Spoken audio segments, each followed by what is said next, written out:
This is Doug DeMuro, and today I'm going to cover exotic cars that you are wrong about. This is exotic cars where the general public has one opinion of the cars, and I have the opposite opinion. And today I'm going to explain myself. So let's get started. Before I get started, be sure to check out Cars and Bids, which is my enthusiast car auction website for cool cars from the modern era with free listings. You can list your cool car for free and auction it on Cars and Bids. And we've had some great sales recently, including this Dodge Viper RT10, which sold for over $41,000, this fantastic Tesla Model X Plaid, which sold for $117,000, and this lovely Toyota Century with a V12 that sold for over $22,000. We love the weird stuff on Cars and Bids. If you're looking to buy or sell a cool enthusiast car from the modern era, Cars and Bids is the place to do it. With daily auctions and free listings, check it out at carsandbids.com. Okay, so exotic cars that you are wrong about. Now, this is a rare topic because truthfully, I primarily have the same opinions about exotic cars as most people do. I'm not one of those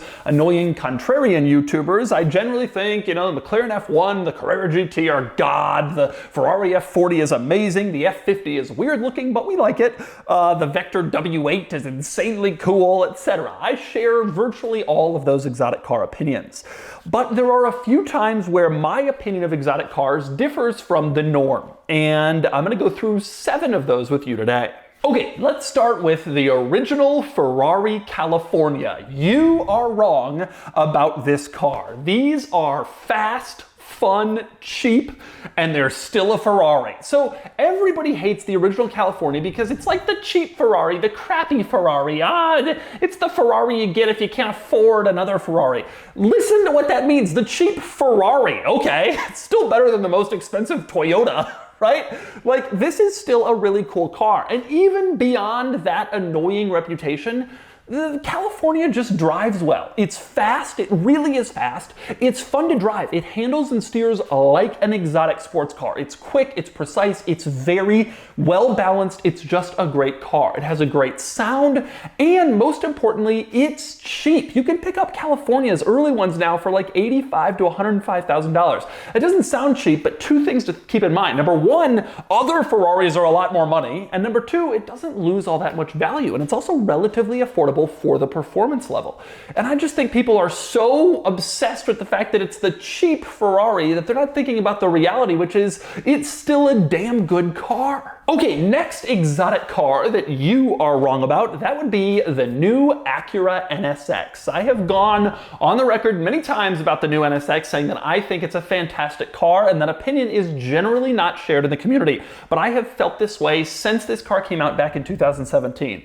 It's gorgeous, it looks amazing, it's fast, it's fun, and it's reliable, which is important in the world of exotic cars because a lot of them aren't. This came out at the same time that like the McLaren 650S was on the road. Those cars are disastrous to own, unreliable, difficult.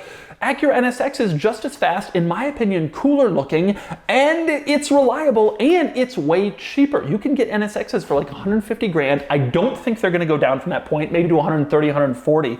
But this is an amazing bargain for that price level. They do 0 to 60 in under 3 seconds. They're fun, they're fast, and this is an important point, they didn't make that many of them. Acura told me they made less than 3,000 of the new NSXs, which is a smaller production run than the Ford GT, which is a car that everybody thinks it's such an iconic, special, amazing vehicle. Well, the new NSX is rarer. Personally, I think people have totally overblown the fact that this car isn't all that great. It's not as good as the original NSX, blah, blah, blah. Well, it's still amazing, it's special, it's fast, it's reliable, and there's a lot of great things about the new NSX. Okay, next exotic car that you are wrong about, the Ferrari 348. So this was the entry-level V8 model mid-engine Ferrari that was made from like 1989 to 1995.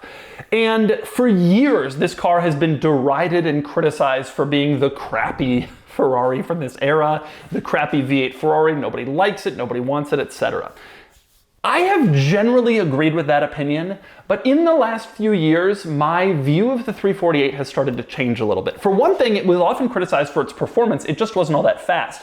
But the truth is, all exotic cars from this era are not fast by modern standards, so the speed and performance doesn't really matter that much, right? Like, okay, it's not that fast compared to, you know, other 80s, 90s cars, but now no car from that time period is even close. So the performance is not that big of a deal, but it does have a few cool things. For one, it handles really well. This was the last V8 mid-engine Ferrari made with manual steering. The 355 had power steering, and a lot of people say that power steering is kind of overboosted and overassisted. The 348 was still like turn it yourself, kind of go-kart-like. It also, I think, is aging well in terms of its design. 348 for a long time was criticized for not being particularly attractive. It was a very like 80s design with the side strike thing and the flat wheels, a lot of angles. But the truth is, the 80s cars are hot right now, late 80s, early 90s, and I think its design is only becoming kind of cooler and more vintage as the 348 ages. And so you got a stick shift, very analog Ferrari. A lot of open roof cars were made, both a Targa top one called the TS, then later the GTS, and then also a Spider. They're fun. It's like actually a pretty fun and enjoyable car to drive. And I think that people make a mistake by saying that this isn't a good Ferrari. You know, for a long time it was kind of a used Ferrari and whatever, but I think it's aging into that vintage Ferrari feel sort of gracefully, and I think the 348 isn't so bad. Okay, next up, exotic cars that you are wrong about. I'm gonna get some real criticism for this one in the comments, but I strenuously believe the Lexus LFA. This is the only one of these that goes the opposite direction. Most people now have this godlike acceptance and love of the LFA. I think the exact opposite. I think the Lexus LFA is probably the single most overrated car in existence today. So if you don't know, the LFA was like Lexus sports car, came out in the mid-2010s, 2000, somewhere in there. And it was supposed to be like this halo car for the Lexus brand. But of course, Lexus doesn't have any experience making a halo car, and they messed the whole thing up. They charged way too much for it. It was way too rare, and most people didn't even know that it existed. It didn't really have that halo effect for Lexus. But they're out there now, and they were, for years, they were impossible to sell. I mean, they were $400 and some thousand new. They couldn't sell them. Lexus had a horrible time trying to get people to buy them, to the point where they had to hire a full-time employee to go to events around the country, hoping to get rich people interested in the last few LFAs that they couldn't sell. It was a disaster. Over the last few years, now everybody has money because of pandemic stimulus checks, PPP loans, and all this other stuff, the rising stock market, inflation. Everybody's got a lot of cash. And they're looking for special cars. And a lot of the really special cars have gotten really expensive. Carrera GTs are $1 million. F40s are 2.5. F50s are 3.5, 5. You can't get any of these cars anymore. And so people started thinking, well, what about the LFA? And so they started buying it up and kind of created this demand and excitement. Only problem is the car doesn't actually deserve it. Yes, it sounds amazing. It is one of the greatest sounding cars of all time. But other than that, it is not particularly attractive. It is not particularly fast. It has a terrible transmission. The interior is no different from most Lexus models. It's just not all that great of a car. All the reasons people weren't buying it when it was new are the same reasons that people shouldn't be buying it now. And I think that this car was a pretty good deal and maybe kind of cool in the $250,000 to $350,000 price range, but now they're selling for $600,000, $700,000, and I can think of a million cars that I would have before that, including Countach, Diablo SE30, Diablo 6.0, a nice Ford GT Heritage, all sorts of stuff. But that car has like appreciated and gained a lot of traction, and I don't get it. I just think it's not a great car. Maybe people are buying it to round out a space in their collection for like a special low volume exotic car. Maybe people are buying it because they fear they're missing out on an increasing market. I don't think anybody's actually buying this car because they love it, because truthfully, there's not all that much to love. Okay, next up, cars, exotic cars that you are wrong about. The Ferrari ENZO. The ENZO is actually probably the least controversial on this list. I think there are a lot of people who love the ENZO. But the ENZO has also gotten a lot of complaints over the years for a few things, namely its styling and the fact that it was an automatic transmission. You know, it came out in 03, it was kind of the end of the manual era. But Porsche decided with the Carrera GT that also came out at that time to do one last manual supercar, and Ferrari decided the opposite, that they were going to send their supercar into like the next generation of transmissions and give it the F1 trans. That was a mistake, obviously, in retrospect, and that's gotten a lot of criticism. The other big thing that people criticize the ENZO for is the way it looks. It's this really long front end, kind of this like folded origami body. It's not the most attractive car. That's the criticism. Now, for years, I have not been the biggest fan of the ENZO. It's an amazing car, but when you think about F40 and F50, I find those to be so special. And then ENZO is an automatic that they made more of and that doesn't look that great. But over the last few years, 2 or 3 years, I've really started to come around on the ENZO. For one thing, I think the design is aging beautifully. It was an okay looking car when it was new, but I think as automakers push the limits and do weirder and weirder stuff, the ENZO's looking better and better with time. More importantly, I think it actually drives really well. Now, if you're a longtime viewer of my channel, you know I've never driven an ENZO. I did a review on one, and then the opportunity to drive that car was rescinded when I showed up to review it. But coming up very soon on the channel, you'll see a video in which I was able to get behind the wheel, at least to an extent. And anyway, it drives great. And it's a lot of fun, and it's more exciting and more fun than I ever expected it to be. It feels lighter and more tossable than I thought it would be, and of course it does. It's a Ferrari. I had the same feeling about the F50. You get so intimidated by these cars, and you show up and actually use them, and they drive quite well. And so I think overall, my feeling on the ENZO has kind of evolved to be this car is aging gracefully. It drives really well. And then the only real drawback is the transmission, but here is a very controversial opinion, another exotic car that you are wrong about, and that would be not a car at all, but transmissions. I think, this is a bold claim, I think that the paddle shifter transmissions of the late 90s and early 2000s, the sequential manuals, the F1s, E-gears, will someday be considered desirable and cool. That's a big statement, but hear me out. I think when you drive those cars now, they feel pretty mechanical in a way that cars with dual clutches don't. Now, to be clear, dual clutches are more reliable, they're faster, they're always going to be better.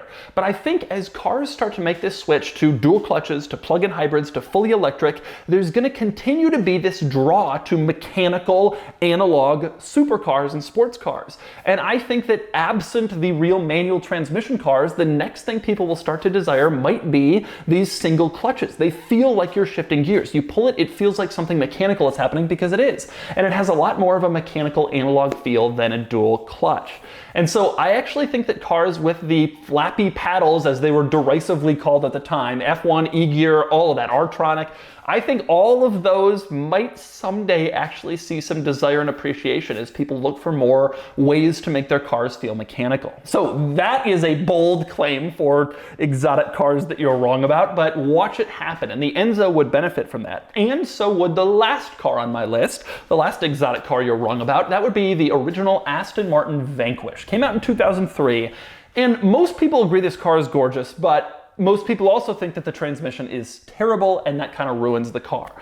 And I gotta tell you, that car is gorgeous, but the transmission is terrible and it ruins the car. All of this is true. Every viewpoint that regular people have about this car is correct, except, number one, the car is really gorgeous. It's not just gorgeous, I think it's one of the most beautiful cars of its era, which was a beautiful car era. And maybe one of the most beautiful cars of all time. It is tremendously special and tremendously beautiful. A. B, it's cheap. You can pick up a Vanquish from this era in like the $40,000 to $70,000 range. It's like the price of an E-Class. Actually, it's less. It's like the price of a nice C-Class at this point. And for one of the most beautiful V12 powered exotic cars in the world, in my opinion. The transmission does suck, but two things. Number one, yes, you can get a manual swap, although it's tremendously expensive. But number two, you can just do the flappy paddles and maybe feel like it's not so bad. Now, this is one of the slower and worst to respond sequential manual transmissions, but it still does kind of have that mechanical feel and connection. And most importantly, for 50 grand, maybe you live with it. Maybe you just say to yourself, hey, I didn't have the budget for a Carrera GT, so I have to buy something that's a little bit more flappy paddly, but it's still incredibly beautiful. It's still a V12. It's still an exotic car that turns heads. It's just, here's a drawback, but at least it still feels more mechanical than a dual clutch car. So I think there's something to that. But that's my list. Those are the exotic cars that you are wrong about. These are cars that I feel differently about than the masses, and I can't wait to argue with you about these in the comments.